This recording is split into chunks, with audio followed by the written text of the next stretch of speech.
सी Verma capacitors का numerical 6. Find the charges on the three capacitors connected to battery as shown in figure. Take C1 is equal to 2 microfarad, C2 is equal to 4 microfarad and C3 is equal to 6 microfarad and V is equal to 12 volt और figure दी हुई. तो यहाँ पे 6 numerical में इस तरह से arrangement दी हुई, सिस्टम दी हुई कैपेसिटर्स की.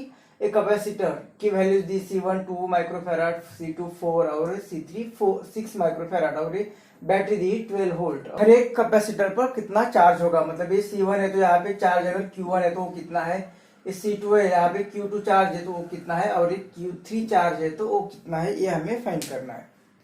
तो ये सिस्टम को इस तरह से निकाल दे कि ये C1 जो कैपेसिटर होगा वो ये अगर यहाँ पे ये जो ये होगी ये टर्मिनल मतलब ये वायर्स होगी तो ये वायर को थोड़ा सा शिफ्ट कर देंगे तो ये नीचे आएगी, ये ऊपर आएगी. तो यहाँ पे ये फिगर हम इस तरह से बना सकते हैं कि ये C3 से उल्टा कर दिया तो ये C3 और ये C2 और ये जो V था इसे नीचे लिया और इसे ऊपर ले लिया तो ये C1, ये तीनों का एक टर्मिनल, ये तीनों का एक टर्मिनल और नीचे ये V,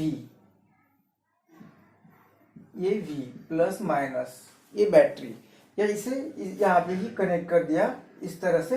तो ये V मतलब इस V से यहाँ पे चार्ज फ्लो हो रहा है Q, ये चार्ज यहाँ पे फ्लो हो रहा है Q और ये Q यहाँ पे आने के बाद मतलब ये यहाँ आने के बाद यहाँ पे C3 पर ये C2, ये C2 पर और ये C1 पर अलग अलग प्रोपोर्शन में वो डिस्ट्रीब्यूट होगा. मतलब ये Q चार्ज यहाँ पे सपोज Q3 आ रहा है, यहाँ पे Q2 आ रहा है और यहाँ पे Q1 आ रहा है.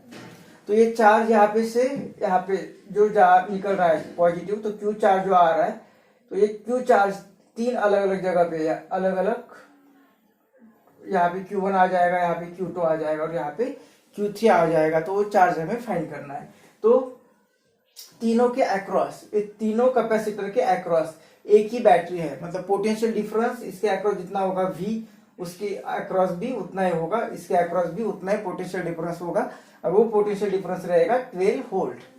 तो चार्ज इज इक्वल टू हमें पता है C इंटू V. अब Q1 फाइंड करना है तो यहाँ पे तो उसका यहाँ पे जो कैपेसिटेंस है इंटू V हर जगह पे सेम ही है.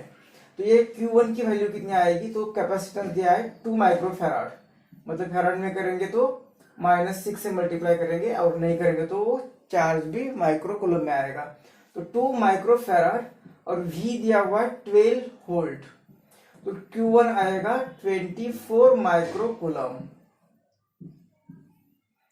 Q2 चार्ज तो Q2 is equal to capacitance 2 into V, मतलब Q2 is equal to C2 की वैल्यू है 4 माइक्रोफैराड और V 12 तो Q2 आएगा 48 माइक्रो कूलम और Q3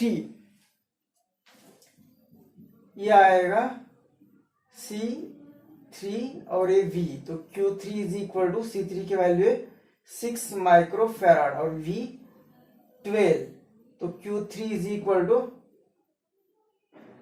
72 माइक्रो कूलम.